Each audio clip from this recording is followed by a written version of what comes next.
Vaping. Hey, welcome to the Jake and John Show, the world's greatest podcast of not just the current time, but of all time. And I'm John, here with the other host, Jake. What's up, John? And we don't know what we're going to talk about. That's a reoccurring thing for us. We're just kind of winging it here, but there is something I want to talk about. This week I've had to work out of my normal workplace, out a few miles away.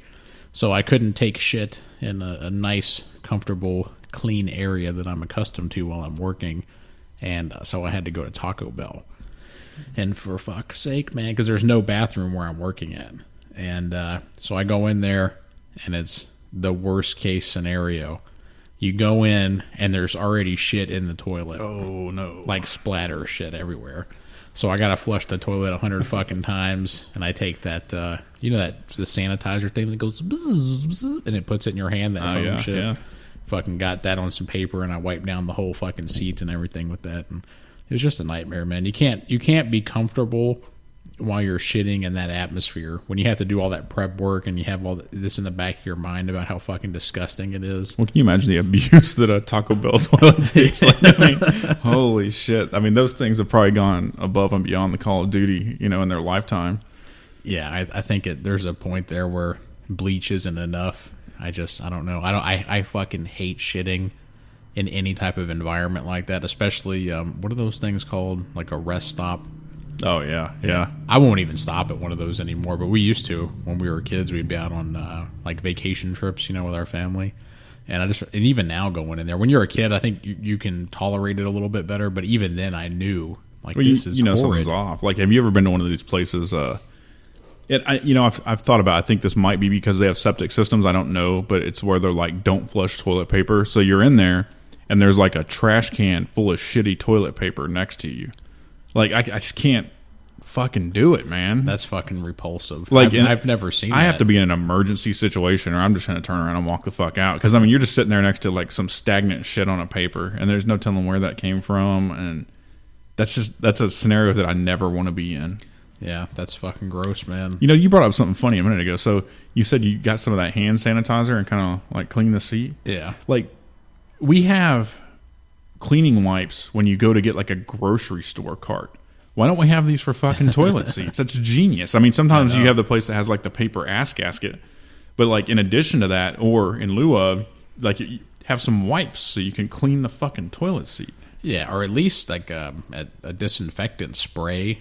That you can really hose it down with. Do something. But I have a feeling that everybody would use basically the whole can every time they went in there, so that could be expensive. Yeah, that's probably true. Especially for a Taco Bell. They probably make good money, but not that much money. Yeah.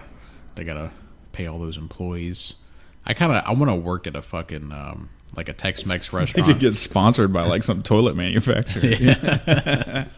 But no, I want to, I was talking to my girl about this the other day. We went to a Tex-Mex place. We're having a cheat day on our diets or whatever, and I want to work there for like 6 months so I can just learn how to make that badass food. And like anybody listening to this that's not from Texas or somewhere in the deep South, they don't really know what it's about, like real Tex-Mex. They have no idea, and I know this because I lived in New Jersey forever. And when you go to places there, it fucking sucks. You got to go on fucking road trips to get Mexican food, didn't you? Yeah, there was one spot that we found, and I don't know if the people were Puerto Rican or Mexican. I think they might have been Puerto Rican, but so it wasn't the same. I'm not saying Puerto Ricans can't make Tex-Mex, but if you're not a legit 100% Mexican person, it makes the best Tex-Mex in Texas. You know what I'm saying? Yeah. It's like it's part of their culture because they're using all their legitimate real shit from their country, but they know that Americans are fat fucks.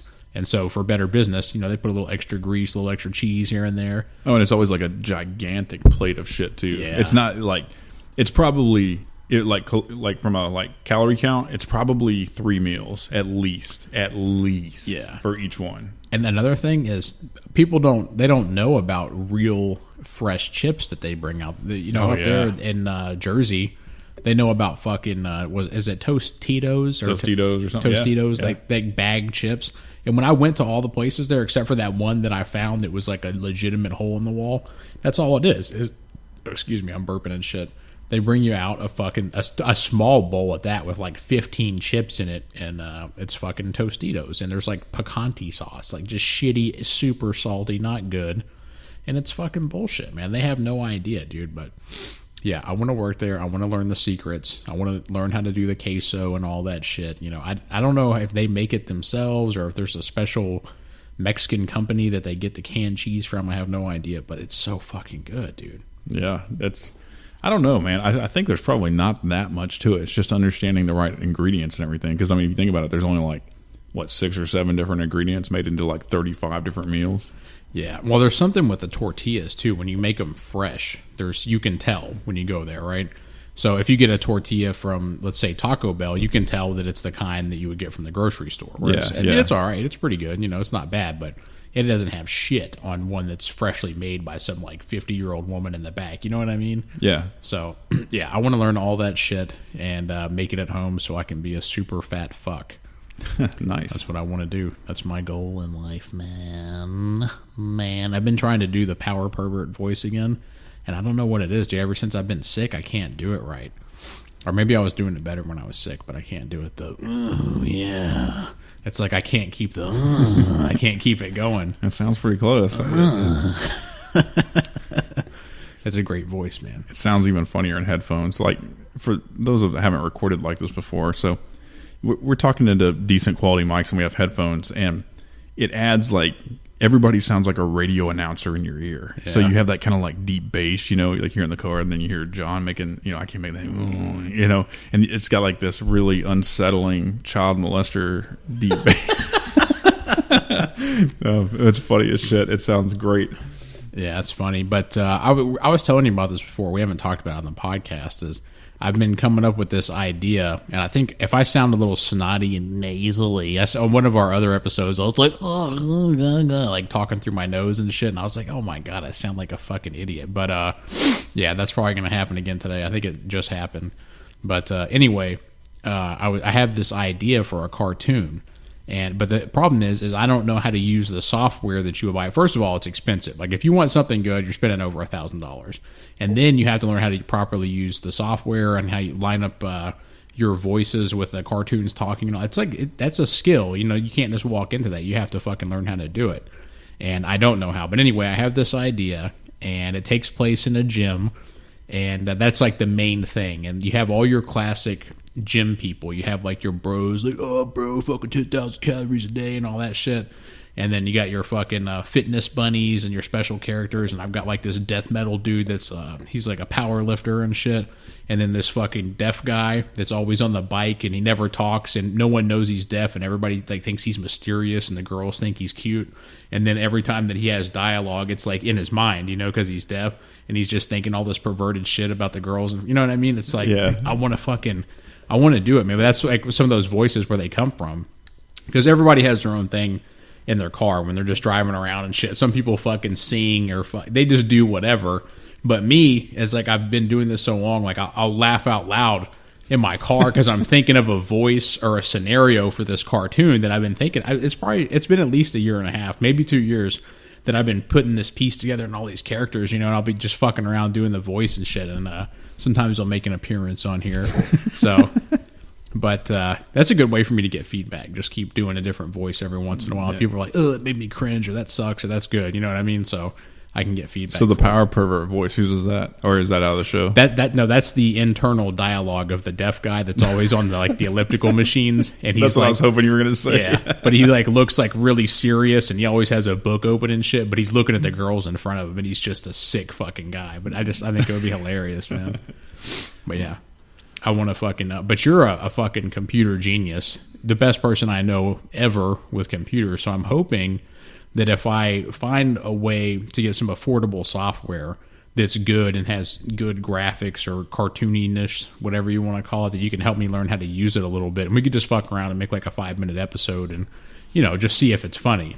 Yeah, I don't know a whole lot about animation. I did a little bit of it in high school, but I haven't done much of it since because that's kind of its own skill. I mean, outside of computers, it's just understanding animation, how to do things, and, you know, like how to sync audio. But I imagine like actually doing the drawing part and all that's the hardest part, right? Which, yeah. I would completely suck at. Well, I bought this software. This was fucking, I don't know, man. It must have been like 2009, 2010 maybe. And it's set up so that you pick like graphics, however you want to call it. Like you'll pick a jail cell and then a couple of characters, and then you push all these different buttons. There's like 50 fucking buttons on there, and you can make them walk and they move their mouth and all this shit. But that's like the simplest part of it. There's other shit where you have to click here and then drag an arrow to do this, and I was like, dude, this is just too fucking much. I got like a 3-second scene done in like fucking 2 hours, you know? Well, yeah, we ought to take a look at something. That would be interesting because, like something like that, you could just release on YouTube or something like that. That's exactly what I was thinking. But also what would be fun too is we could take little segments from the podcast and we could animate those, because that would be simple. Just two fucking guys sitting at a table talking shit, but you can do like funny reactions if something, if we laughed at each other, or I don't know. I think it would be cool, man. But because I like it when people do that. I've seen other podcasters that I listen to, and sometimes they'll have fan made videos. Yeah. And it's funny. It makes it more funny to see like the exaggerated reactions and all that shit. I like it, man. Yeah, that's cool. So, I've been looking at John's got one of these vape. What do you call this? Yeah, I think they used to be called like a vape pen. Yeah, I was about to say that, but that doesn't really accurately describe this thing. That looks like a vibrator and a cannon kind of put together or something. Yeah, it's like a rectangular box with a battery in it, and then it's got the whatever that's called, the clear part with the fucking fluid in it. I don't fucking know. Like the tank, the atomizer, the tank. Yeah, atomizer. Yeah, so there's like. So, I quit. I used to smoke somewhat heavily, and I stopped smoking, and then I'll smoke cigarettes every once in a while. But every once in a while, like in social situations, that's when I get the urge to smoke. You know what I mean? And so I've been thinking about getting one of these, and I've tried it in the older generations when they actually like looked like a cigarette, and they had like cotton in the butt part, and you had to like, I don't know, it was a big fucking pain in the ass, and it just didn't work with the shit. But these things are like a well-oiled machine now, so. I'm thinking about picking one of these up for that kind of thing, and it's incredible how far these are coming. And you see these everywhere now. Like before, it was kind of niche. It was just people that knew about it, you would have them. But now I see like old ladies walking around the mall and shit with them. So it's like a readily available mainstream thing, and there's vape shops on like every corner. Yeah, I go to. I mainly just go to one, but there's 2 vape shops around here that I like. And it's actually cool when you go inside there. I know there's a big stigma around vaping. Like you'll see that cartoon. I've seen it on Facebook. It's a meme. And it shows a row of like 20 urinals. And then it shows 2 guys standing next to each other. And all the other urinals are empty. And then like the little bubble comes up. And the guy's looking at the other guy and it says, I vape. It's funny. But I mean, I get it. You know what I'm saying? Because some people, they start vaping just because I'm vaping, bro. I'm going to enter a contest, bro, But a lot of people like me, we vape because we used to be heavy tobacco users, chewing tobacco for me, or not chewing, but like dip and shit. And I smoked cigarettes off and on for fucking 20 years probably, Well, it's weird, it's because like I know smoking is bad for me, but there are certain times that like I think like a vast majority of the time now I don't enjoy it. Even sometimes when I smoke, I'm like, why the fuck am I doing this? You know what I mean? But with something like that, it's more of an off and on thing, and it's not nearly as harsh. It's more because like I just enjoy it in certain situations, like a social situation or just whatever. It's like it's not something I would even do all the time necessarily. Just it'd be nice to have it every once in a while. Maybe you're having a beer or something, and just want to have get that smoking sensation or whatever, but without having to actually fucking smoke and stink everything up and all that. Yeah, that's one of the bigger reasons for me too. It's the smell of cigarette smoke. It doesn't bother me if I'm in a social situation, people are smoking. I don't fucking give a shit. If we're having a good time, I don't give a fuck. I don't care if you're smoking in the car, whatever. But on a day-to-day basis, I don't want to smell like stale smoke. I don't want my breath to smell bad. Because think about this. I drink a lot of fucking coffee. Coffee makes your breath smell like shit. It's a fucking fact. I don't give a shit how fucking badass your teeth are and all that shit. It makes your breath smell. So if you do that and you smoke cigarettes, it's like a fucking, not just a double threat, it's like a triple threat of just disgustingness. It's fucking like just, ugh. You know what I'm talking about? Yeah. Oh, absolutely. Like nowadays, like when I do smoke every once in a while, when I get back home, my first instinct is to go like take a shower and brush my teeth to like get that fucking cigarette smell off of me, which I didn't have as much when I used to smoke. It was normal. Like, so I didn't like feel it on myself like I do now. Now, like, I smoke a couple cigarettes, I'm like, fuck, I need to get this off me and out of me. You know what I mean? So I just go, I want to get cleaned up and shit and get it off of me. And then I'm like, fuck, now I want to have another cigarette, like right afterwards. But yeah, I think I'm definitely going to end up just buying the vape pen for those times when I do want to smoke, because it's not all the time. Like, that's one thing that's very different between like when I used to like really like I would consider myself a smoker, and now is I can easily put them down now. Like, without, like, I know a lot of people say they can't do that. They pick them up and they're like, oh fuck, I'm starting again. That doesn't really happen to me anymore. Like, I can easily just stop smoking and not think about it at all, which is cool, I guess. Yeah, it's good, man. I stopped smoking. Our dad passed away from cancer. I don't think it was tobacco related in any way, but just from that time on, and that was, let's see, it was over a year and a half ago, a little bit. So, but at that time, I was like, I'm not fucking smoking cigarettes. I'm going to get my fucking diet under control. I have a responsibility, to take care of myself. And so I stopped fucking smoking, and that's when I got the vape pen. Yeah. And, but it's been since that over a year and a half now. And like, I haven't looked back. The first week or two, you still have that craving for the cigarette, the smell or the throat hit or all that shit. But once you get used to the vape, man, it's like, it's there now. And when I smell somebody smoking around me, I kind of like want to get away from the secondhand smoke going in my nose, not just for health reasons, but just like it agitates me. Like, it makes me stuffy and like makes my throat itch and shit. Well, yeah, I mean, there's nothing good about inhaling smoke. There's just, I mean, there's nothing you can say that makes that better. I mean, I understand why people enjoy it the same reason I do, I'm sure, but it is one of those things that I don't really even like being around. Like, when I walk into a store now, if somebody's out smoking in front of the door, I'm kind of like, God damn it. You know what I mean? Which is stupid, like so stupid and hypocritical. But I get it though. You know what I mean? It's because I'm experiencing the same thing that all the other people do when they walk by. I'm just like, fuck, because it does stink. It is like, it just sucks, But with like, I don't get that same feeling at all from like the vape. Granted, I haven't done it a whole ton, but you don't have that, like, you don't smell like a fucking cigarette. Like, if you could smoke this thing, or I say smoke vape all day long, walk into somewhere and no one has any fucking idea that you vape, like, at all. There's no way to detect that at all. You know what bothers me, dude, is when I go into a convenience store or something like that, and fucking somebody's smoking a cigarette right there at the door. They're always standing by that trash can that has like the built-in fucking ashtray on top of it. I don't like that, man. I think it's disrespectful, like, I'm not trying to be like, oh, little bitch, fucking can't have a little fucking secondhand smoke. It's not like that. I mean, first of all, I shouldn't have to. I get it. It's a free world and shit. And if you're allowed to smoke in public, then you are. It's whatever. But it's just kind of rude. If you're going to smoke a cigarette and you know that other people around you don't, even if you don't know, just like walk away like 15 to 20 feet. Like, what's the big fucking deal? You know what I'm saying? Yeah. It's weird how much the world has changed, even in our lifetimes, like since we've been old enough. Because you remember, people used to smoke like everywhere. Like, and in it wasn't necessarily everywhere like it was even years prior, but in restaurants, people used to smoke everywhere. Like, now, I don't even know places have smoking sections anymore. Very few, anyway. Yeah, you just don't see that shit anymore. Yeah, the only place I know of that you can smoke inside, it's the Mexican restaurant in front of the neighborhood we grew up at. Yeah. And they have a smoking section there, but I mean, it's kind of small, and I don't really see a lot of people in there anymore. But it's kind of, I guess, the bar area, though. Yeah. I mean, I guess that's the area, if you go to a bar or something, a lot of places you can still smoke, I guess. Oh, can you indoors? Well, now that you say that, I don't know. Maybe you can't. Yeah, I know you can't in New Jersey. You couldn't. You had to go outside, even at bars, to smoke. And but the thing about that is now you're putting fucking people under the influence out in the street.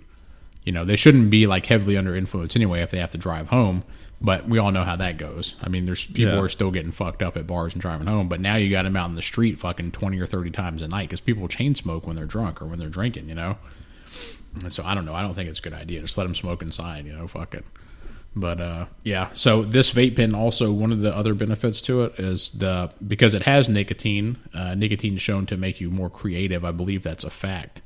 And then also, it's a hunger suppressant, like using this thing, because I know for sure whenever I use this, I eat less. There's no fucking doubt about it. And that's a good thing for me because I'm trying to lose weight.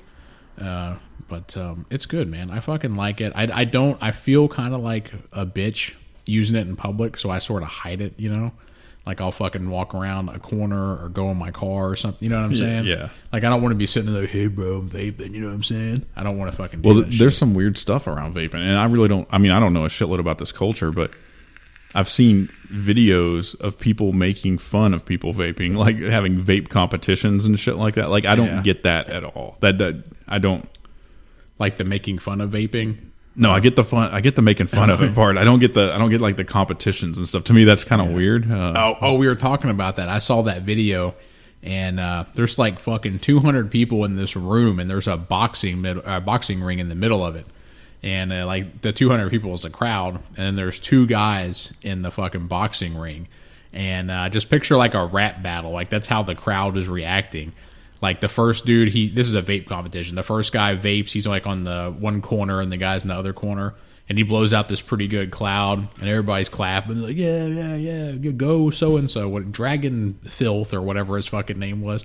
And the other guy's like, he's got his arms crossed and he's nodding his head and shit, you know, like he's fucking Eminem and 8 Mile and shit, waiting his turn to go. And then he fucking takes this thing, dude, and he fucking vapes from it and blows it out. And it's like 10 times what the other guy's is, and it fills up the whole fucking room and shit. And everybody's like, oh shit, son! And everybody just starts losing their mind. And I'm like, and it's hilarious. Is this real? Yeah, dude. And it's like a bunch of people, like, I'm trying to think, like dressed from Walmart apparel from the late 90s. Like those kind of people, like dragons on their shirt and shit. Yeah, dude. And they're just losing their shit. But when I saw that, I was laughing my fucking ass off. And then I'm reading the comments and people were taking it serious. Like, oh, I got a so-and-so tank with a drip and all this shit.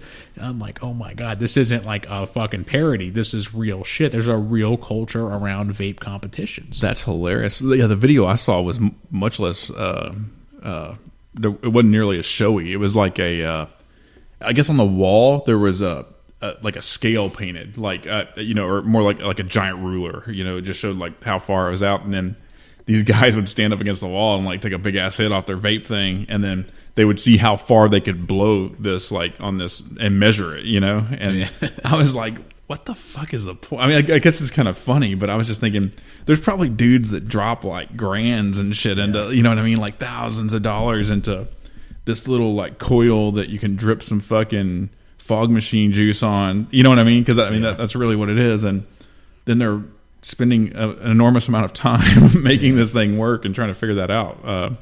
You know what? I'm not shitting on it. It's just like I just don't get it. I can't. I don't understand it at all. Yeah. The funny thing to me is I know there's a whole culture built around it. And let's just use this for an example. We know for sure that when young ladies in their late teenage years and in their early 20s, that they tend to be more attracted to who they think the more alpha male in their group is. You know, whoever's got the richest parents or whoever's the best athlete or who got the best job first at an early age, that kind of shit. You know what I'm saying? Yeah.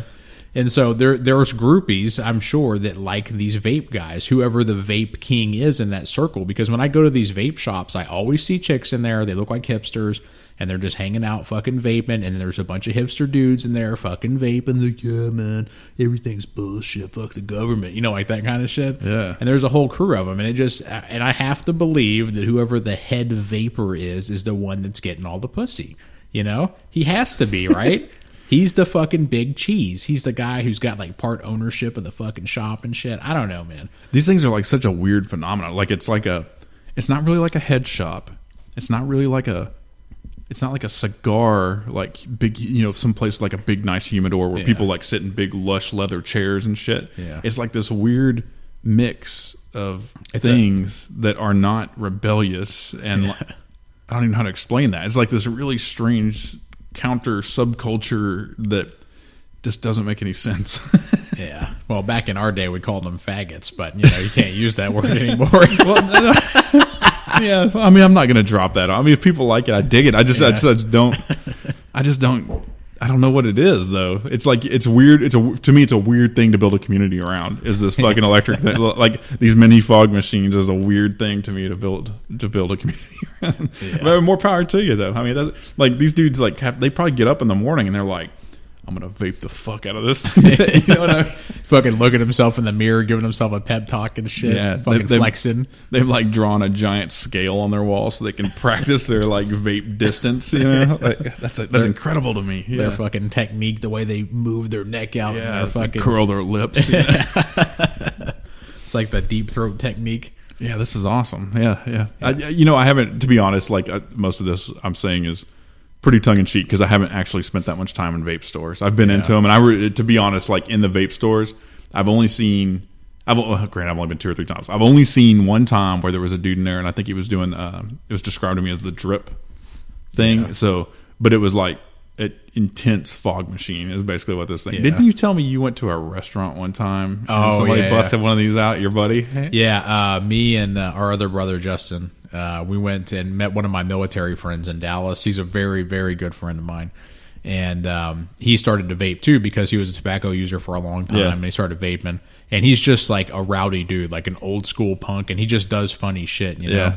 And but he started out like small like me with like a regular vape thing. And then he got into the drip thing. But he has a little bit of a different reason because his brother is like owns an online shop or something for vape. And so, of course, he gets to look at some of the equipment and see what's going on and shit like that. Yeah, sure. And so he got one of those. You know, it's not real big. It's a little bit bigger than mine. But anyway, not to drag this fucking epic tale on, but so we got done eating and we were drinking some beers. We're at like Buffalo. I think we're at Buffalo Wild Wings, and we went out on the patio they have there, and we're all just bullshitting. And me and Justin, we both vape. Justin, was a cigarette smoker too. And we had just like little regular vapes, no big deal, little pussy vapes. And then my friend's like, yeah, dude, I got this fucking thing right here. And he takes this fucking hit off of it and blows it out. And dude, I swear to fucking Christ, it's like 30 dudes fucking took the biggest hits off a cigar they could and blew it at the same time. And it went from one side of the patio to the other, and it like swooped down and engulfed this entire like family. Like kids, parents, fucking aunts, uncles, and shit. And it was like stuck on their clothes and like coming off their clothes and shit.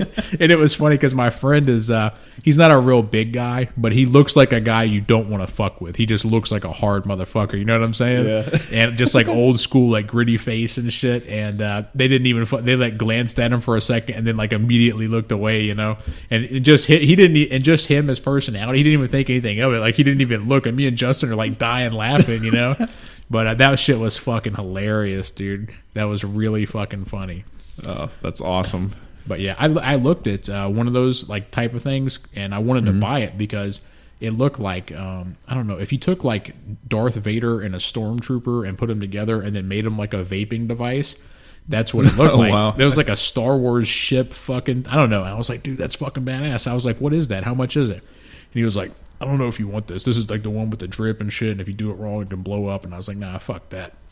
But it looked fucking amazing, man. Hang on, I gotta fucking sniff my nose away from the mic. All right, well, while you're doing that, I want to talk about, I did go into a vape shop, and I was buying the vape juice for somebody. I don't know if it was you or just, I don't know who it was, but the request was, I don't know a whole lot about it. So the request was for like a certain flavor and a certain nicotine amount, right? So I go into this place and I find like a comparable flavor, right? Well, it's not the right amount of nicotine, right, in it. So I'm like, oh shit, that's not, I was like, that's the right flavor, but it's not the right nicotine. So they're like, oh, it's cool, we'll just take it in the back and like juice it up or whatever. And I was like, whoa, motherfucker, like, because to me that's fucking freaky. Because I mean, this may not be 100% factual, but I'm pretty sure like concentrated nicotine is like fucking poison, right? Yeah, it is. It can be. Yeah, dangerous. So I'm picturing some fucking hipster back there, like with an eyedropper and like in control of someone's life with this shit. You know what I mean? So I don't know about that all like home brewing in the back. Of course, the place they buy them from is probably like the same exact thing. It's like some dude working on his kitchen table and shit. But yeah, that was kind of weird to me at that moment though, because I was like, there's some dude back there with like a fucking vat of like concentrated nicotine and eyedroppers, and he's like some 19-year-old is back there operating it. And I can totally see it and be like, oh fuck, there was an extra couple drops. You know what I mean? And be like, fuck it, you sell it. You know what I mean? Yeah. I don't know. Yeah.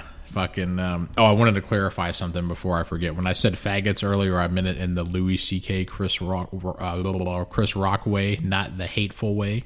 Just to clarify, I'm not talking about homosexuals. I'm sorry that the word faggot was taken away from this world because I used to use it all the time to describe certain types of people, but it was never homosexuals. So just want to clarify that. Oh, yeah. I mean, if you can't tell by listening to this that we're just assholes that don't know what the fuck we're talking about most of the time, I mean, yeah. And I hate being PC too right now. Like I'm kind of cringing inside because I'm being PC, but I just want but I think it's important to clarify that because we live in a fucking strange time. Yeah, it's kind of like you don't want to offend people, but you do want to offend people. Yeah. You know what I mean? Like, I think it's I don't know. I'm not a big. We're going to be about to get on a weird topic. I can feel it because like I don't like that words get taken away if they offend somebody. Like I'm not a fan of this, and it's not because any specific word or words I think should be used. It's because it takes away what it has done in our society. It's taken away the ability to have honest conversations because everybody's like, oh, you fucking bigot. You can't, like,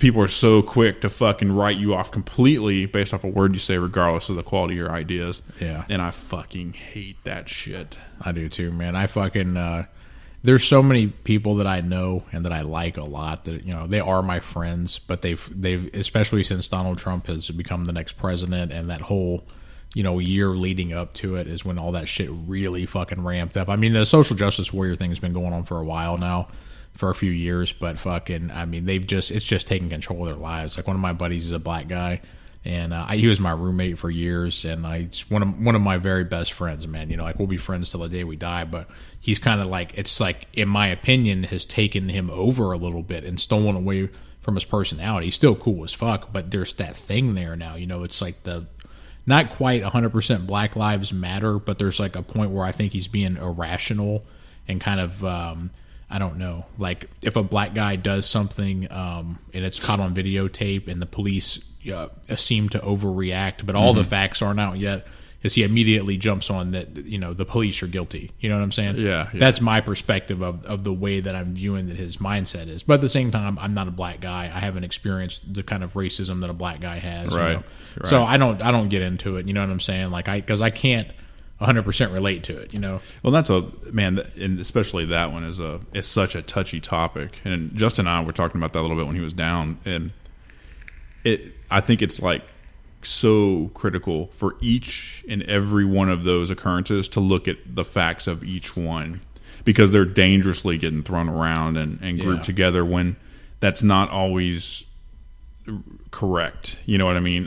Like if something bad is happening, it should absolutely fucking be called out. But for sure. I don't like, and I'm not just talking about like the Black Lives Matter and the, you know, I'm not really just talking about the cop thing. This is more of a general statement, is you have to be so careful to not dilute your message, because that's exactly what happens. Because if you know, if there's an occurrence of whatever this event is, and you're overreacting to it, or you're reacting to it in a way that it didn't really happen, that's bad for the cause. Yeah, because it makes everybody go like, "What the fuck, man?" Like this is, you know, because they'll eventually start calling you on your bullshit when you are wrong, and then it's kind of the opposite of what I'm talking about. Is then they're going to see that and just write you off. They're going to be like, "Well, that motherfucker just doesn't pay attention to facts and details. Fuck them." You know what I mean? And that's not good for the message. Yeah, it's the story crying wolf come to life. That's exactly absolutely, what it is. Absolutely. Yeah, you do it so many times, and then people are like, "Man," you know, like that guy Sean King, the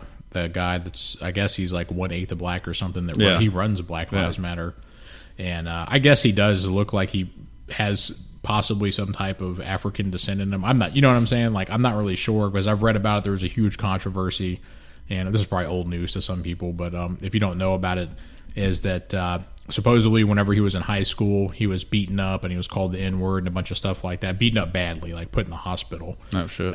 You know, because they were saying that he was like a wigger and that he was like a, you know, just those type of shit. And I don't know much about this. He's a white guy? Well, he looks like a white guy that has, you know how like when a lot of black dudes get their haircut, they get edged up like around like the forehead area and like the sideburn area, and it's like perfect lines and shit. He looks like a white guy that did that and that purposely flares his nostrils when somebody takes a picture of him. That's just an honest assessment, you know, because like like African people typically have like a little bit wider nose base, that type of thing. Yeah. And that's what it looks like. But when you look at him, like, yeah, I guess so. You know, he could be like an eighth black maybe, or a quarter maybe. I don't know. You know, something like that. Okay. But people challenged him, and they're saying, you know, we'll donate $50,000 to your cause. This was like a legit media type of person, you know. Mm-hmm. We'll donate $50,000 to Black Lives Matter if you take a DNA test and you have in your any percent African, you know, is that what you African American descent? I don't, whatever, not African American descent, but African descent. And you know, he wouldn't do it, and so that looked bad on his part. But I kind of understood what he was saying too. Like, you're not gonna put me out there like that and try to embarrass. I don't know. But. Well, I think and this is weird. I'm thinking about this in real time right now, so bear with me. But I mean, it seems odd that a white guy would be leading that movement. Right. And I can see how it doesn't, like, it diminishes his message. I mean, obviously, based on what you just said a little bit. Yeah. So, I mean, I guess it's cool if a white guy is. It's kind of weird. I think the weird part. I mean, his color is whatever, but it's the weird part is that there's like a 50% chance that he could be lying. You know what I'm saying? Like, just based off of everything that's come out, I mean, it's possible that he's lying. Well, I guess that's exactly what I'm saying. Is that, like, whether or not that's true or not, or whatever it is, that is detracting from the message entirely. Right. You know what I mean? Like, he's basically, it almost feels like one of those things where he's like a distraction to the actual cause. Yeah. Well, another thing came out too, and that he took funding from Black Lives Matter and spent it on himself or something. He did something that was illegal or out of the rule set of the group, you know? Just unethical. Unethical, and he had to apologize for it and all that shit. I mean, there's no question he was the victim of a hate crime. They either thought he was mixed race or they thought he was a wigger or whatever they wanted to call him, you know? But it's still a hate crime, and they beat the shit out of him because he's a small guy.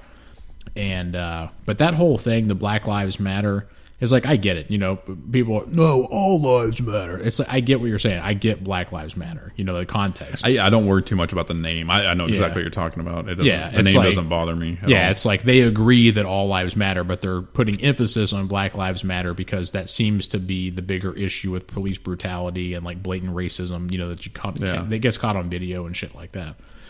So I get it. You know. But what I don't get and don't appreciate is the highway protest. Not cool with that. You know, people got to fucking get to work. They got to go to the hospital. There's, you know, a bunch of scenarios. Some poor kid trying to make it in the world. His fucking car's running hot. He needs to move, you know, or his car's going to overheat. We need to, we as a society need to figure out a better method of protesting. And I say that because that kind of protesting, while it does get your cause on the news, and maybe that is the most effective, I don't know.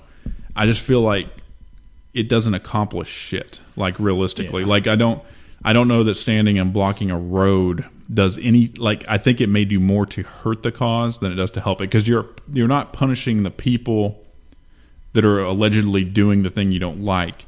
You're punishing your neighbors, and you're, like, you know, like your fellow man. And I just don't know, like, it would be very easy to be sitting in traffic, like, say, and you have little kids or something, or a baby or something like that, to be stuck because of that and be like, fuck Black Lives Matter. Like, I can see that happening. You know what I mean? Or you've got a sick relative and you're trying to get to the fucking hospital, or any number, or you just got off work and you want to go home and eat dinner. You know what I mean? Right. Like, I mean, I could see how people, like, in that situation could be like, fuck this whole thing because it's negatively impacting my life, you know? So I don't know. I've thought about this a few times as far in terms of how people protest and what they do is, I think we have to find some way to better do that. I don't know what it is, but I don't have any suggestions necessarily or any way to fix that. But yeah, I don't see that as being that productive. Yeah, I think what would be more beneficial, and if a black person's listening to this that's into Black Lives Matter, they're probably like, shut the fuck up, you don't know what you're talking about. But, and that's probably true. Yeah, but I think that it could be true. I think that the best way is you need to get people out there in the public who are great public speakers that can keep their cool, who can have a great debate, you know, without fucking getting crazy. Because the problem is that now the Black Lives movement has a bunch of crazy motherfuckers. Even if Black Lives Matter itself, the leadership doesn't condone their actions, they can't control those people for claiming to be BLM, you know? Yeah, sure. So you got these crazy fucking kids out there that want to be legends, or they just want to fucking be part of something, and they're going crazy, fucking starting fights in the street and hurting people and burning down fucking convenience stores and shit like that. Well, I think it's safe to say that it's not really it's not like an organized movement, like in that way, right? Like, I mean, there's going to be people in one city that don't know any of the other people in another city. It's not like a big organized thing where the actions of one person represents that anybody else at all, right? Yeah, and I think it's, and also most of the people who appear to be really involved in it are young. It's people who, but like 15, 16 years old, up into the mid-20s kind of range, where people are still figuring out life and dealing with their emotions and trying to find their career paths and all that shit. And if it happens that they're black and they feel like they've experienced racism in their life, now they have an outlet for that. And it's also a reason like why they haven't gotten certain opportunities in life, or they perceive it to be that way. And it just turns into a big fucking mess. I get that, man, because I can remember when I was younger, like late teens, early 20s, when you're just like a testosterone fueled monster, and like you want some way to like fucking just rage and get it out, And I mean, and that's a perfect way to do it. I mean, if something truly makes you angry like that, then I can see how it happens. I can see how it grows quickly. Oh, for sure. Especially if a lot of these kids, if they do happen to come from a broken home, now they have a family, they have all these people around them and all over the internet and all over the country, and, people supporting them in other countries and, posting on Twitter, BLM from Australia, you know what I mean? Yeah, sure. And so I get it, man. I think I do. I'd like to say I get it, but maybe I don't. I just... You know what? I do know I know what the answer to protesting is. And it's basically what you said. It's ideas, it's dialogue is what it is. It's making a compelling case against or for your cause, because ideas are what are going to win in the long run. It's not going to be like how we've talked about this before, like the way wars work. You don't win without breaking someone's will or changing their ideas. I think that's probably the way you do it. That's the way things change. And peaceful change comes through the change of ideas. And I think that what's frustrating to a lot of people is that's not always as quick as you want it to be, because it does take time to kind of like turn a big ship, and you have to, but the way you do that is coming out and just making compelling arguments that are factual. And that's one thing that's so important. And that's kind of what we were talking about the crying wolf thing earlier, I think, is it's important that when you do bring something up, because like somebody getting killed is a big fucking deal. I absolutely agree with that, especially if it's, if like a cop did something just shitty and wrong and fucking killed somebody, that's a big fucking deal. I agree, but make sure when you're talking about it, you're using examples that are accurate. I think is so critical to being able to convey your ideas in a way that people will respect and react positively to, right? Because I mean, it's like anything else. It's if somebody comes to you and they're telling you things that don't make sense, I mean, you're going to pick up on that. If there's like factual problems in there, you'll pick up on that, and then you're going to be like, kind of like, you're not going to just jump in with their point of view. Or if you come in hard hitting with just fact after fact after fact of things that actually happened in the way that your message conveys, I think you can be a lot more persuasive in that way. Have you seen that video? That dude, his name is Trey Gowdy, right? You know what I'm talking about? I know that name. Who is that? He's the man. He's not I guess like a politician. He's like a congressman or a senator or something. Fuck, how can I not remember that? Or he works in the legal system or something. He's the one that was like grilling Hillary hardcore about fucking all the Benghazi shit. He's got like kind of big ears. Oh yeah. I know exactly who you're talking about. Yeah, he's got this video, and I think it's called The Power of Persuasion. And he's talking to this big ass crowd, and he's man, I feel so stupid that I don't know his fucking title. I should know it, but anyway. It's like The Power of Persuasion. It's like a speech or a lecture. Okay. And it's fucking awesome. And that's what he goes into is if you want to persuade someone, you don't insult them. You don't antagonize them. You come at them. You genuinely listen to what they're saying.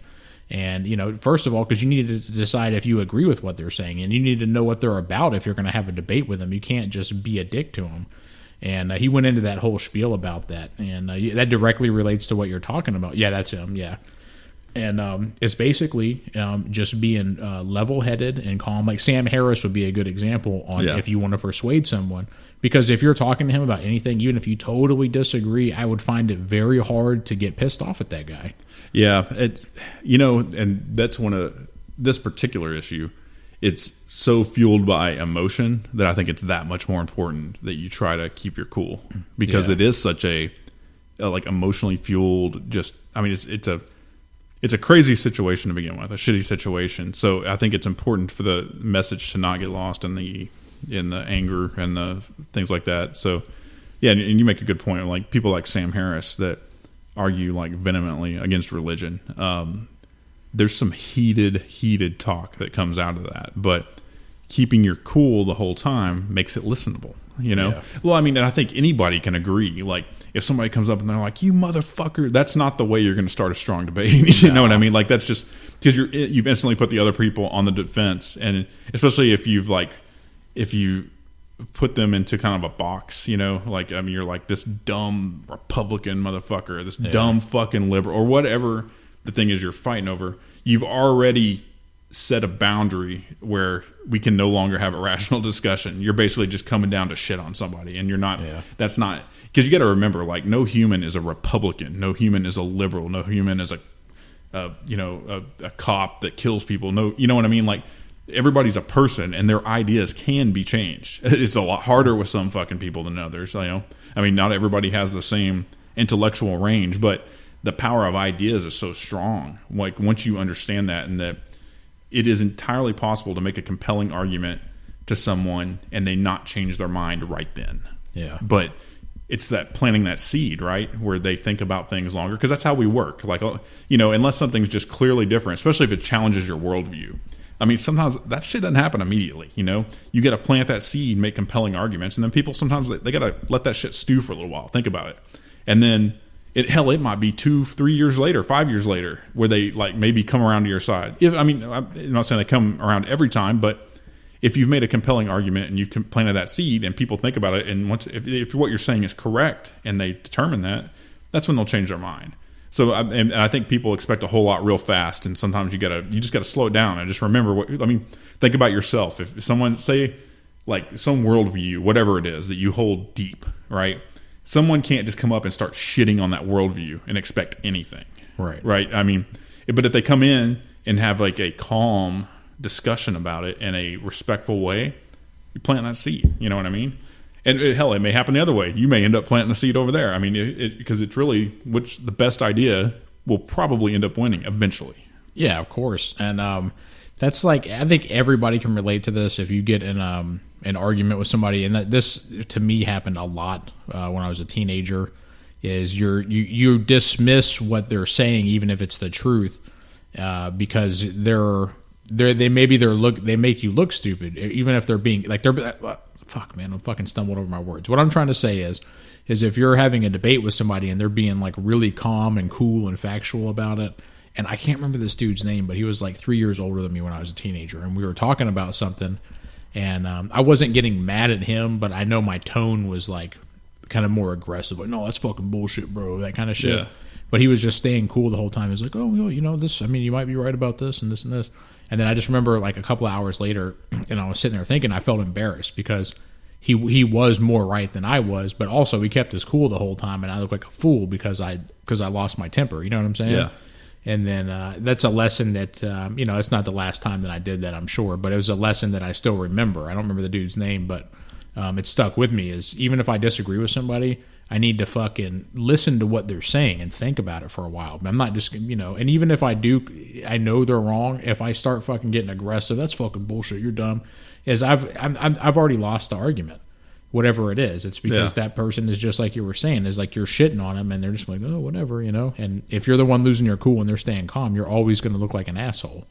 Yeah, so, I mean, this is one of those lessons that, I mean, everybody has. I mean, myself included, you have to work on, because, I mean, you just have to think about it in each instance and try and keep your cool and talk rationally about stuff. It's sometimes it's harder than others, but when they're very important things like this, I think that's like mission critical. That's the time to do it, because otherwise you just end up dividing stuff up, and then it may be years and years and years before a rational discussion's had about it. Yeah, for sure.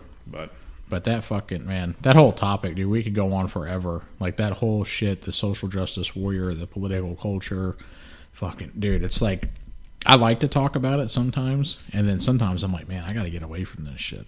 Well, it's frustrating as hell, Yeah, I wanted to say one more thing is, there has been times when I've watched not just Black Lives Matter videos, like certain select videos but just the whole movement of all that crazy shit, especially like on the super left liberal world.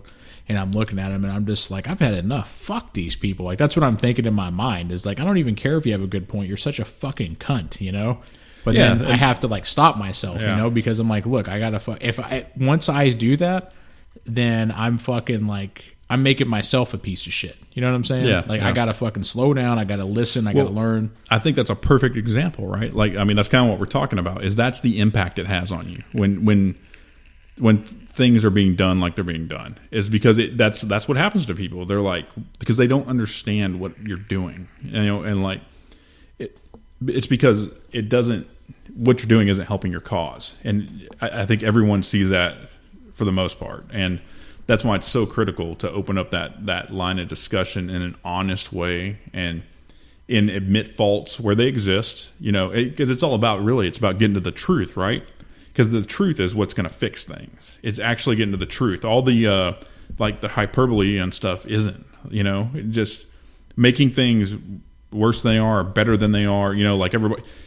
I have a quick story to tell. Okay, so a few years ago, I was selected for a jury, and it was I mean, in the grand scheme of things, it was a silly case. It was basically, this dude was a truck driver, and he had gotten caught speeding. I want to say he was going like 66 and a 60 or something like that. Okay, yeah, so no big deal. Yeah, so he's driving a big like 18-wheeler box truck type thing, right? Yeah.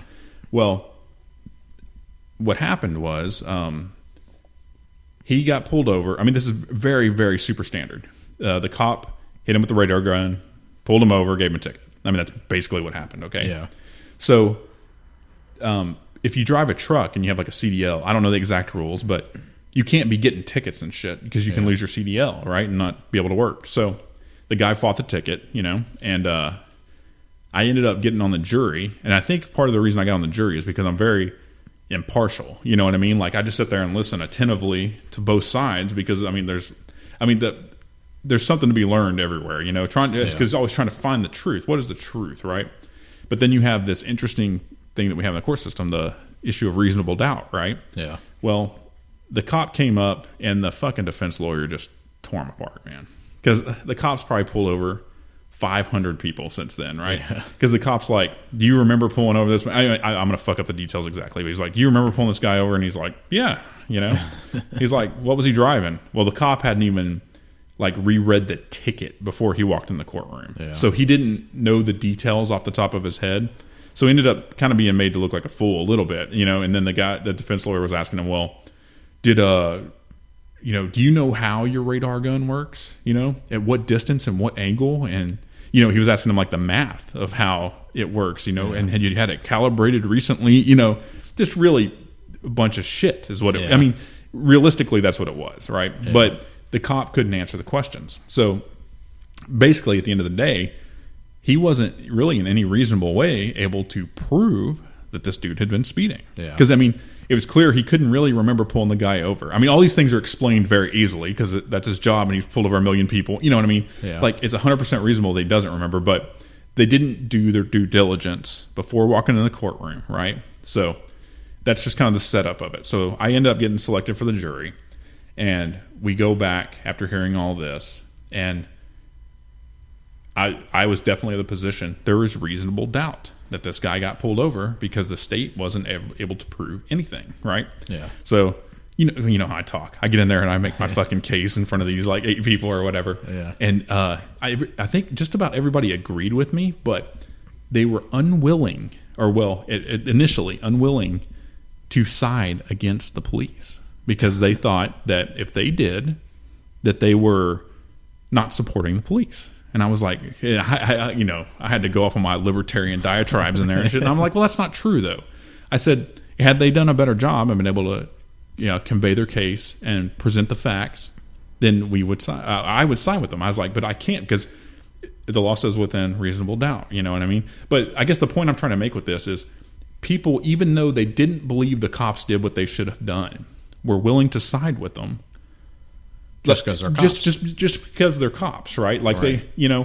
And I think that's kind of an example of the way people think, right? They're like, oh, I can't do anything against, say anything against the police, or I don't support the police. And it's like, no, that's not true. What you're telling me now is you don't support the truth. You know what I mean? So it was one of those weird situations, but it kind of proves a point. And it's like that all over the place as people get into these kind of weird tribal situations where they don't want to, go against what they perceive to be the right side or the elders or whatever. And it's like, man, sometimes you have to call something true when it's true, and you have to be able to step away. Or, I don't even know if it's your comfort zone. You have to be able to get into a position where you can recognize the truth and support the truth, even if it means that, I guess, the side you support or whatever might get chided a little bit on it, you know? Yeah. Does that make sense? Of course it does. Okay, yeah.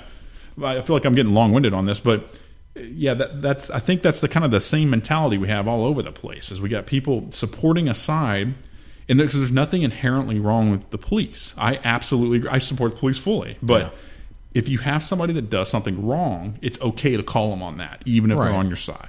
I guess that's the kind of the moral of the story I'm trying to get to here. Yeah, because I mean, I like police, you know, I support the police and fucking. But if one of them does something wrong, you got to call them out so that I can continue to have faith in them as a whole. Right. Like I need to know that if they do something wrong, even a small mistake like that, where I mean, maybe he didn't get it calibrated, maybe the guy wasn't speeding. You know what I mean?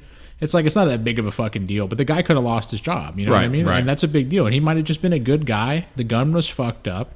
You know, he can't lose his fucking job over that just because you support the police. You know, another interesting thing about that case is so the state or county attorneys or whoever it was they sent in to prosecute, they were like green, fresh out of school, right? Yeah. I mean, these were young people, even younger than me at the time, I think.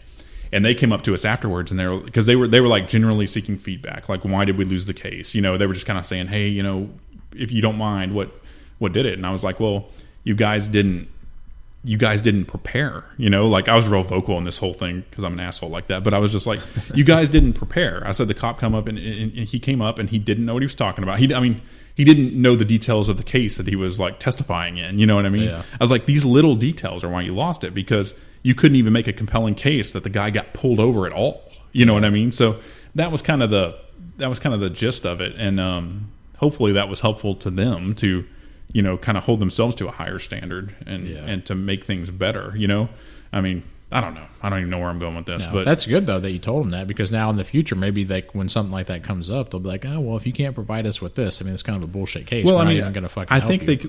they probably could have won that if they had told the cop, read the ticket before you walk in the room, so you remember the even basic details of what the guy was driving or what speed he was. You know what I mean? Because when the cop came in there, he wasn't doing anything wrong, but he just did not know that. He didn't remember the details at all. Yeah. Like I would say, like I mean, if I'm a betting man, everything the cop said was probably 100% accurate. Yeah. Like the guy was speeding, I'm sure, got pulled over and all that, but they left. You know, when it comes to our court of law, they left reasonable doubt. So, and that's what it is, right? So, I mean, you just gotta call things what they are based on the kind of rules of the system, you know? Yeah, I know there's cases too where it's like it seems like the public basically knows that somebody's guilty. Like, remember that lady Casey Anthony? Yeah, fuck yeah. And I followed a lot of it, but not enough to, you know, where I can say I know everything about the case. But it appeared pretty clearly that she was guilty. Yeah. And that's one of those things where, but there's not, beyond a reasonable doubt. Yeah. So she fucking got away with it, you know? And I think maybe that's the same thing for O.J. Simpson.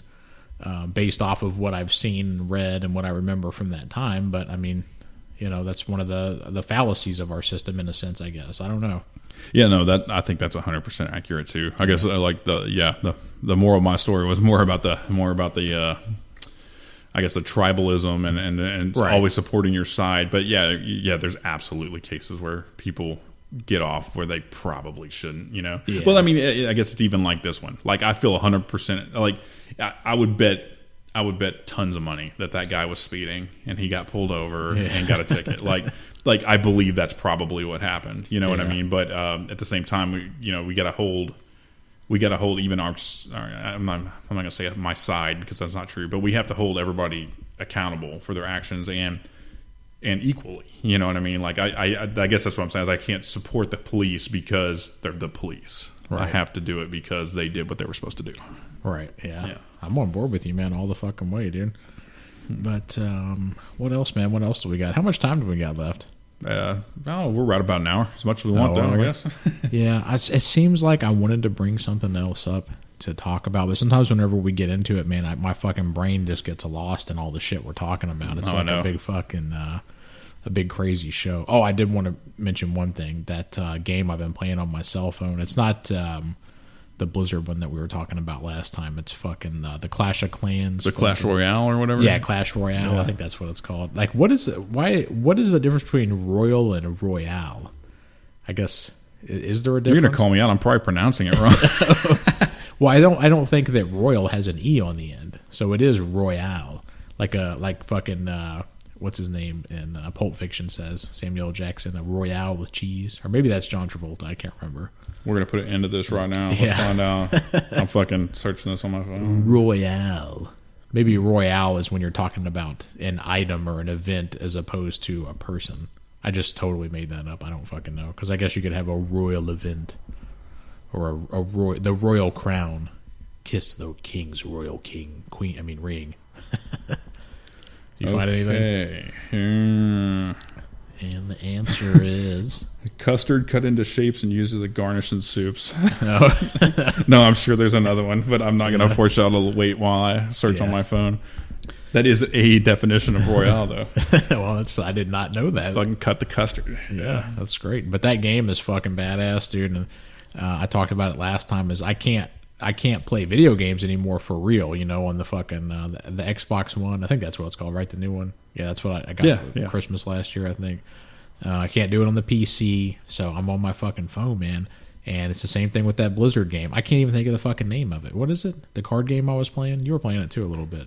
Oh, yeah. Fuck. Whatever it's called. Oh, anyway, I got into that hardcore for like 2 fucking weeks. Hearthstone, yeah. And now, dude, this fucking Clash of Clans Royale or Clash Royale, same fucking thing, dude. That one's a card game too, right? No, it's like kind of card game-ish rules, I guess. Yeah, it is sort of a card game, I guess. Yeah, but it has more graphics and more shit going on.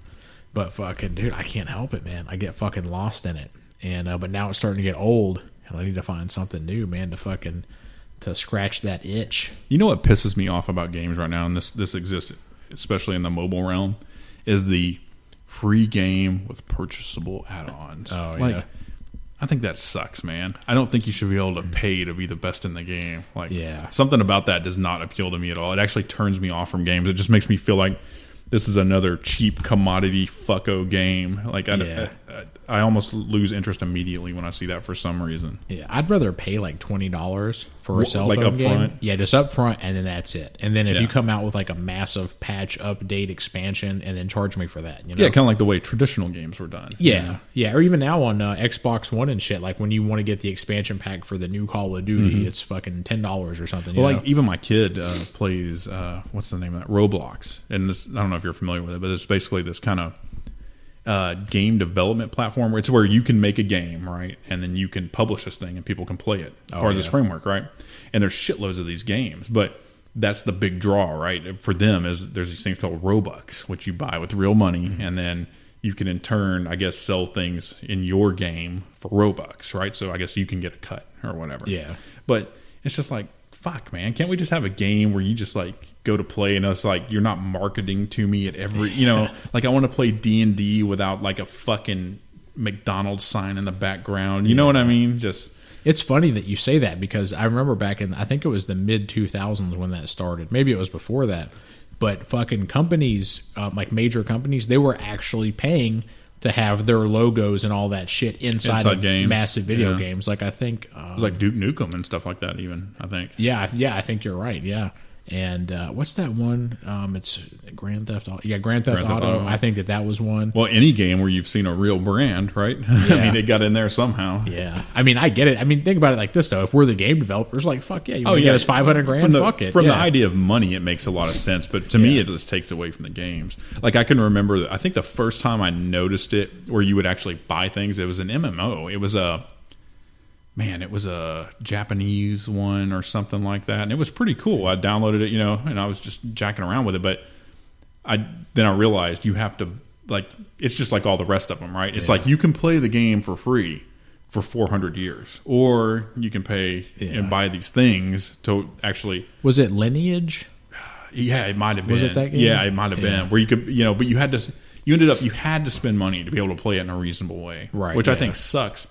And I don't know why I'm opposed to it in micro payments versus like one big payment. But maybe it's because I like once I buy the game, I don't want to fuck with that anymore. Yeah. Like I understand what you're saying, like a major upgrade or something. But I don't want to have to buy some like fucky mana or some bullshit to be able to like keep playing today. You know what I mean? I don't like that at all. Like I get the business model 100%. I support it. I know why you're doing it. But yeah, I guess like to me at my age, that doesn't appeal to me at all.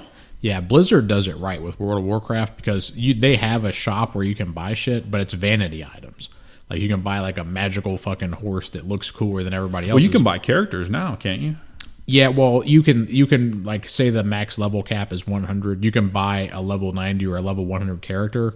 But the thing is that doesn't mean shit in that game because you have them. You save the week or two of leveling that it takes to get there. But you still have to go out and get the gear, and also you have to know how to play your character, and that's free. You know what I'm saying? That just takes time for you to go out and do it. Yeah. So that's what matters in that game is your skill, and then the shit that you acquire that's already free after you purchase the game. So, but they just sell vanity shit. You know what I'm saying? Yeah, and I think I'm cool with that. Like vanity stuff, I'm 100% cool with. Yeah. But stuff that impacts the like quality of gameplay. And the ability to do things. I guess it depends on the type of game, too. Like games where you can't really compete unless you have the best shit, you know what I mean? And then you can go just buy it. Yeah. That doesn't interest me. If it's a game that's designed to take time to build your character or whatever it is, I just think it's kind of shitty to be able to just, oh, fuck it, I'll just buy it, Yeah, no, that's fucking... That's kind of one of the things that wore me down when I was playing Clash of Clans, is I would be playing it, and I guess you could technically play that game for a long time. I mean, lots of people do without spending the money, but at the same time, it's like it's always there kind of nagging you, Yeah. It's like, I can't do this without this. And I mean, it's obviously designed that way as well. So maybe I'm the idiot for getting mad about it. I don't know. Yeah, but they must be making a shitload of money from that. That's why they can... Well, every game that you see, basically, for your cell phone, it has some form of extra payment to either speed up the process of what you're doing or something, Well, it's been kind of a race to the bottom as far as pricing, too, because most people won't buy a game, but they will download a free one, and then they get you hooked with that free shit, and then they want to take your money, rather than that upfront cost. Yeah, it's a great formula they have, because in all those games, games, perfectly. You get in there in the beginning, and you have really fast progression, and you're getting epic fucking cards, like in that card game, for free, and you're like, oh shit, I can actually compete, this is free. Yeah. And then you hit a fucking wall, and I think that's why I stopped playing that game, because I kind of hit a wall. I was like, I'm not fucking spending a bunch of fucking money on this shit. I just want to play the game. If they would have been $20 up front, I would have done that. But I'm not paying fucking $5 here, $3 here, so I can continue to compete with other players. There's another game. I think we might have talked about it before. It's called Ascension, and I'm a game nerd. It's like it's a real card game that has been converted, and it's on iOS and everything else now. Well, it's one of those where you can buy it up front, play the game. And then you can also buy expansion packs if you want. But expansion packs are actually... It's like if you went to the store and bought an expansion pack for the game. It's not just like this card here and there or whatever. So, but like that one, it doesn't have all that. You can just go in and start playing. But unfortunately, I think it might be more of a niche thing. It obviously doesn't have the downloads and the players that some of these other do. Yeah. I don't know. It's fun, that delicate balance between your business model to make a shitload of money and making a game that's playable for a nerd like me, I guess. Yeah. I'm hoping that my addiction to video games, it's not what it was, obviously, but that it will either go away or I can find a reasonable and responsible way to enjoy it, Yeah. Like I can say, okay, I have 1.5 hours on this day, and I can do it here, and then I have to wait 2 days, because I have to do this and this and this. Yeah. But that's never going to happen. Let's be real here, Because if I want to fucking I just want to look at it for a minute, I'm going to do it. But I think it's coming to terms with it. There's just no way to play an MMO like unless you're fucking single. And there's no children in your life or anything like that, and you don't have any friends hardly. That's basically, well, not necessarily that, but that's the only way that you can play a massive multiplayer online game consistently and expect to make any type of progress in that. Well, what's funny is I work with a bunch of guys that are probably around my age, some a little older and a little younger, but most of them have played MMOs at some point. A lot of them have, but there's a few that still play a little bit, and then the other ones are like I've played. I can't imagine going back into that again. I can't imagine going back into playing a game like basically like a full-time job. You know, and I'm amongst them. Like I can't even picture that in my life anymore. That's not something I don't think I'd ever do. Yeah, it would be fucking really fucking hard. Yeah. But I have hope for my retirement, but we'll see what happens. I don't know, man.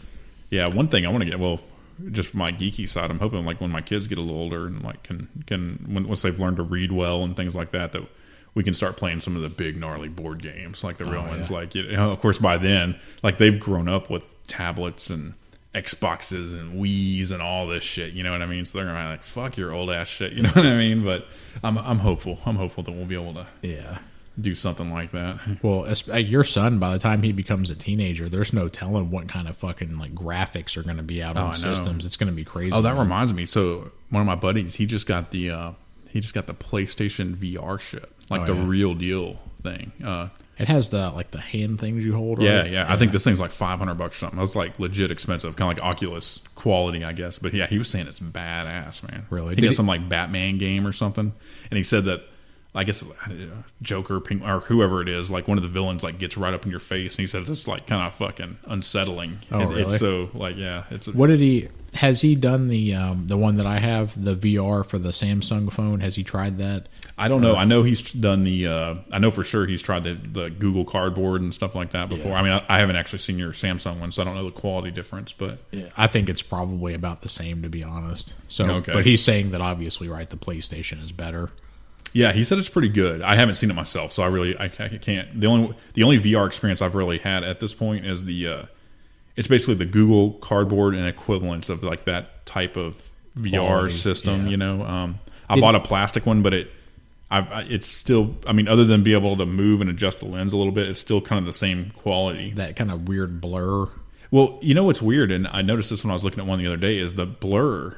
At least to me, like I could get the image pretty sharp, but it was anytime you moved, it was like unnaturally blurry, and that was the part that it's kind of like hard on my eyes, and you know it makes it where I can't do it for a very long period of time. Yeah, I was really excited about that headset I bought, but I used it for like 3 or 4 days. I was fucking around. I looked at all this stuff.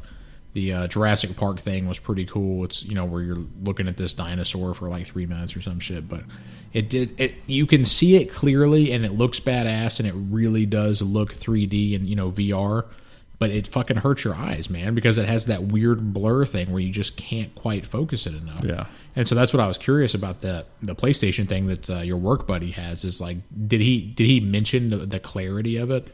You know, I don't know if I asked. He just said it was awesome. He invited me. He lives like down the street from me. He invited me to come over and check it out. So I may do that one of these days. Because I don't know. I would imagine for that kind of money that it has to be a little better than the shit you can build out of cardboard. But you know, especially a PlayStation's putting its name on it, so it's got to be badass. Yeah, I suspect it's probably pretty awesome. I mean, they've definitely dumped some coin into it. But yeah, I'm hoping. I have this fantasy when I'm like fucking 55 years old, fully retired, hopefully, and I have my fucking man room set up. It's like a Viking lodge, and I can sit in there with some kind of badass fucking VR and play some kind of cool Viking medieval MMO, and it's just so badass, because that's what fucking about 20 and a half years from now, surely they're gonna have badass shit, like super badass. Because think about how far games have come since 1996. It's pretty fucking far. Yeah. Because Nintendo 64, if you look at the graphics now, they were not that good. You know something though, and I'm going to sound like an old crotchety fuck on this, is I do believe that the quality of games has gone down. Oh, as far as content, I think the content, like visually, they've gotten immensely better. Yeah. But like content wise and story wise, I'm not so sure, because I've bought some of the modern games and everything is designed to like happen really fast. Yeah. You know what I mean? Like I guess it's just because of my age, and the games that I played is like, I'm used to the ones that like you have to, you know, invest time into. Even I'm talking about single player too, that are kind of challenging, and it's not just you watching cinematics and kind of like, because a lot of the games I've played are kind of like choose your own adventures. Like there was no threat of me ever not finishing the game. You know what I mean? It was just like, how long can I bear to do these like inane movements that don't really impact the game at all? And it's basically just kind of an interactive story, but it doesn't really have any of the challenge of a game per se. I mean, yeah, I might be fighting a monster or something, but there's no risk of me not getting past that.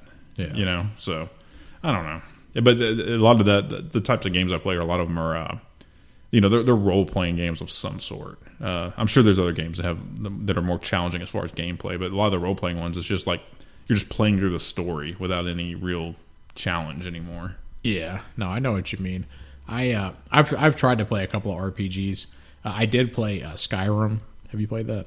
No, but I've played like several other of the Elder Scrolls stuff. Yeah, yeah. So it's basically the same thing. You have a pretty good fucking story. You can endlessly do all these other things, and I thought it was a great game. But in a sense, I mean, you can't expect fucking everything from a company. But it starts to kind of become repetitive. Like the missions, and then you go on and you accept. It's sort of like, go to this cave and fucking find this magical sword and do this. You know what I mean? Well, that's how I felt about like Grand Theft Auto when I first played it, or because I think the first one I played was on PlayStation. I don't know, whatever we had when we were teenagers, whatever that one was. Yeah, PlayStation. Yeah, yeah. And I remember playing it. And at first, I was like, "Hey, this is kind of cool," but it was like, "Whoa, this is the same thing forever." You know what I mean? Like you can only like go and talk to the boss so many times, and or whatever. It's like it started out really strong, but then it's like, oh, they were like, fuck the content. We'll just like do the same thing over and over. Well, that's the thing. Grand Theft Auto, it's exactly the same thing as Skyrim. It's just set in a different setting. Yeah. It's the exact same gameplay. Yeah, you can just kind of go around, do whatever the fuck you want. There was another game I bought that was like that. It was oh shit, what's it called? Red Dead Redemption. Have you heard of that game? Yeah, I had it on PlayStation 3, I think. Yeah, I think I had it on Xbox 360 or whatever. And it's like a great game, but until you realize you're like, fuck, this is Grand Theft Auto with a Western theme. It's because it just doesn't progress like in a way that's interesting. It's just kind of like you go and do this mission. It's like grinding in an MMO, you know. After you get past the kind of initial wonder of the game, you know, it just kind of degenerates into this fuck. Yeah, for me though, dude, it's really hard for me to play a single player game of any kind now. Like, if nothing else, I have to be able to compete at least one-on-one in some type of arena atmosphere or a first person shooter, or if it's an RPG, I need it to be massive multiplayer, dude. I need to be out there with other fucking nerds playing wizards, killing dragons and shit. Like, I want to be in a community where I can be the best in my sector or something. You know what I'm saying? Yeah. Or I can strive to be, because that competitive thing and anticipation of reward or whatever, that's what keeps me in the game with that. You know, I like that whole, that I just like being in the game, you know. But if I'm by myself and it's just me against the computer, I can only do that for so long, you know? I think where I enjoy it is it's single players, and this is more of the like puzzle types of games, like what's a good example? What's that one? Old as hell, but like Myst, Yeah, or Myst.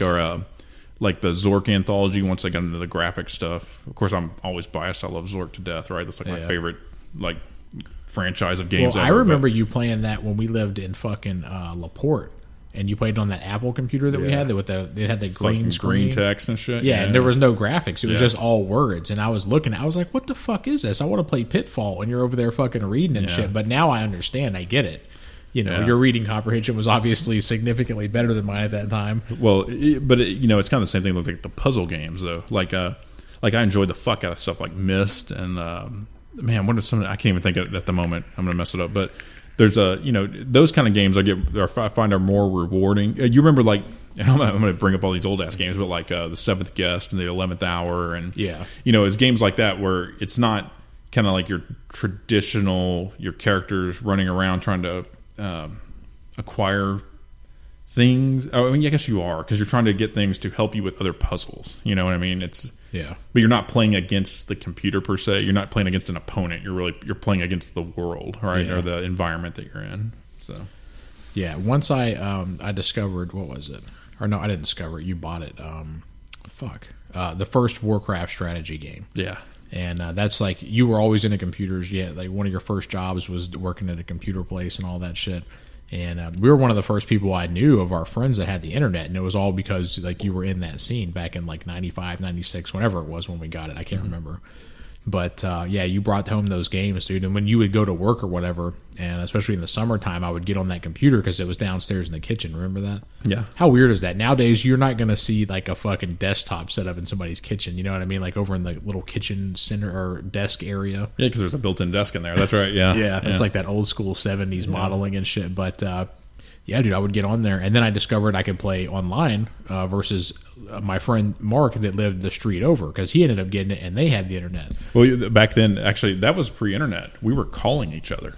Oh, yeah. That's what it was. You had to have your phone line, right? Yeah, that's what it was, yeah. This is how fucking dorky we were. So we had John and I had our own phone line at the time. Well, we were young kids, and then there was like the family phone line. So we would play games like Warcraft, and one of us would be plugged into one phone line and the other one the other, and then we would like call the other computer so we could play these games and tie off the phone line endlessly and piss off our parents. And you'd be like at the very end of the game, you're like, something's about to go down, and then somebody downstairs would like pick up the phone, and they'd be like, hello,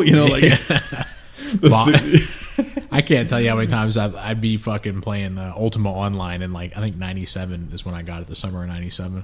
And I'd be playing it, and then fucking all of a sudden the game would just kind of stop, and it would go link dead, and Mom would be like, "Get off the internet!" Oh, I know, yeah. Back in the dial-up days. Yeah, we spent been on the internet forever. Dude, oh fuck, man. But yeah, I was gonna say that, and then you bought Diablo, and that's when, because I got being able to connect just one-on-one with my friend down the street, or me and you doing it, but I didn't really understand the concept of us playing with people all over the country. Yeah, but just in different states and everything, because but no, I'll get back to that. But when we lived in LaPorte, one of Dad's friends from somewhere came over, and he had gone to a different country. I don't remember why. It was something for work, I guess. But he came back, he went to Japan, and then he was telling us, he was trying to explain the concept of the internet to us and where technology was headed. And he was like, yeah, you'll be able to play Super Mario Brothers with a kid in Japan, in the future. They're working on this thing. I don't even know if he called it the internet. This is in like 89, I think. And I was like, oh, that's so fucking awesome. That's so cool. And then there you are, like fucking 5-6 years later, and it's a reality. And but yeah, Diablo is what hooked me, because I was playing with people in different states, and it was like a dark, badass fantasy shit.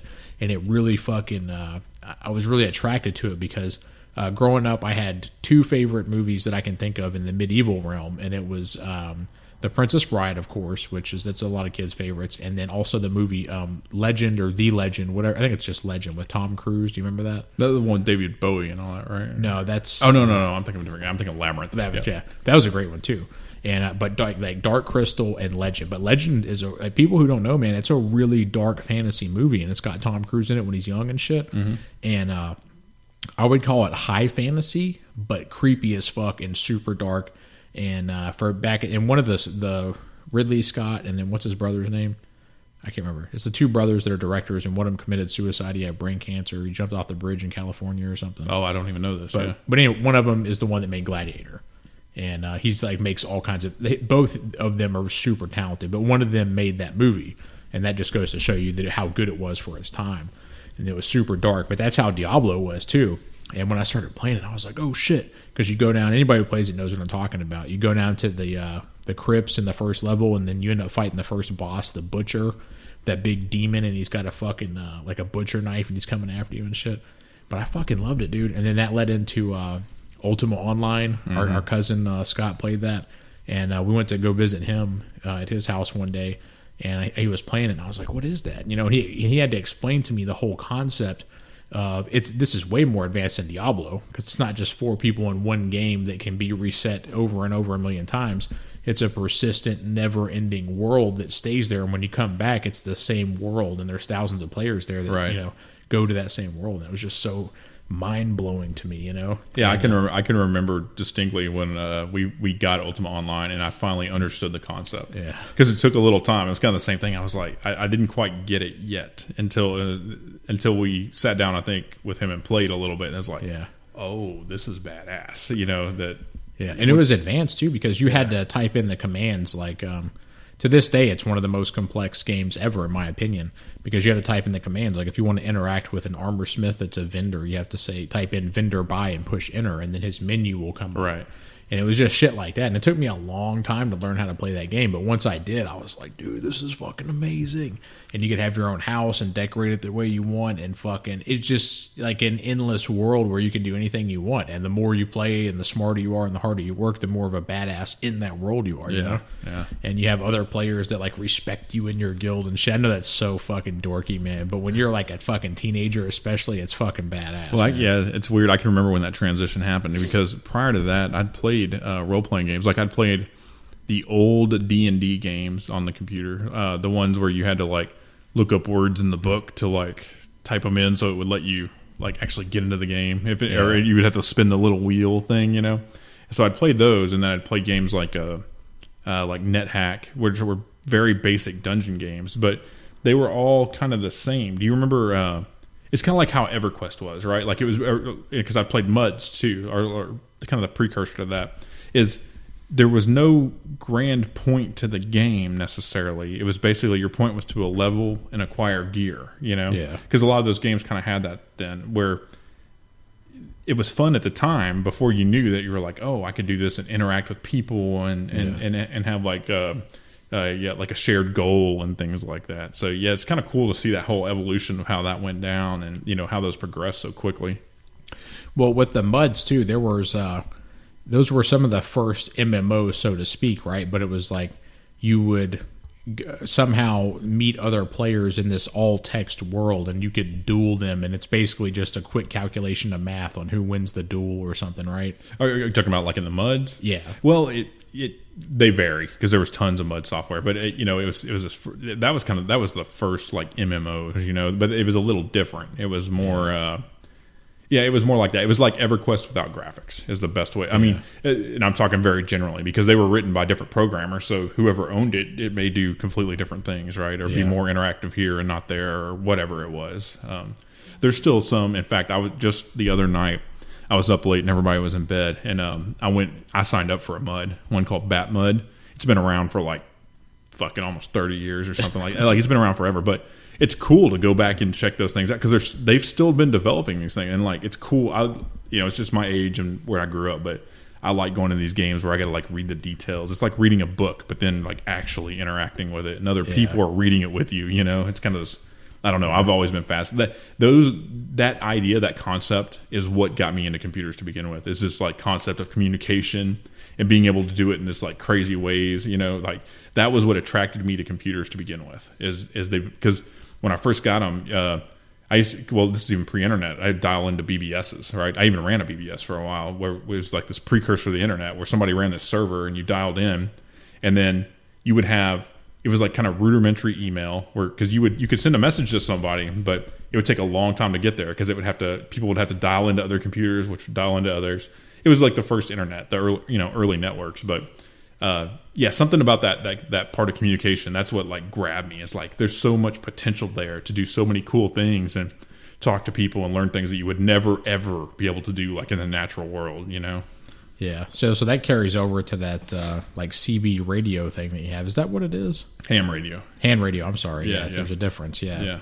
Yeah. So that's fucking. I always, like, you were explaining that whole thing to me, and that's pretty fucking badass too. Yeah, the radio thing, because I get into that kind of late because it's kind of a very old technology, a very old hobby. You know, like generally speaking, when I go somewhere, I'm the youngest person by like 30 years. You know, I mean, that's you know, there's other young people too, but it's largely older people, you know, that are into that. But I started looking at some of the newer stuff, like transmitting digital signals over that, and you know, or ways to use that license and use those airwaves to work with like RC aircraft and stuff like that. You know, I don't know. We're about to get real geeky real quick over here, but yeah, like all those kinds of things. Like I've always been fascinated by the ability to communicate, which is weird because like outside of this podcast, I'm not naturally a huge talker or I'm actually, I probably communicate very little compared to a lot of people, but I'm fascinated with the idea of being able to link things up and and having that possible. Yeah. And hence part of your career path, right? Yeah. Made a life out of it. Yeah. Fucking A. But yeah, anyways, I think we're rolling up on an hour 30. You got anything else you want to talk about today? Man, no, I don't think so. I think I'm going to save anything else I got for this coming up because I got to fucking move a little bit this Sunday, and then I got to move the whole weekend the next weekend, and after that I'm moving out of my apartment. So yeah, so we're actually going to be moving into a new studio here pretty quick. So, yeah, we are as part of these moves. Yeah, we've already got the basic setup for it, where we're going to do it at, and it's a nice place, and we're good, man. We were worried a little bit there. We weren't really sure what we were going to do. Yeah. But it's all taken care of itself, man. Looks like it's panning out, and we're going to have a pretty sweet location, it looks like. And it's going to, the location's going to be better than this one. Yeah. And because the entire room that we'll be set up in is specifically dedicated to the podcast, for the podcast. So I'm fucking excited. I'm excited. Yeah, we'll be able to hopefully do some new shit here pretty soon. I'm excited about decorating that motherfucker, dude, because there's so much cool shit and little trinkets we're going to put in there. Really set the tone, all the shit we love, man. It's going to be great. Heavy metal shit, fucking medieval shit, just cool shit, man. Yeah, so you're going to be fucking knocked down by the nerddom when you walk in that thing. Yeah, it's going to be awesome. It's going to be the shit. I can't wait. Yeah. All right, everybody. Well, as always, you can check us out at jakeandjohnshow.com. You can check us out on Twitter and Facebook at Jake and John Show. If you want to leave us a voicemail, the number is 804-557-4691. You remember that 804-JJ-SHOW-1. I think that's about it. All right. Well, as always, thanks for listening. If you do enjoy the show, if you could, go ahead and subscribe on whatever platform you're using. That'd be awesome. We'd appreciate it. And we'll talk to you next time. All right. Later on.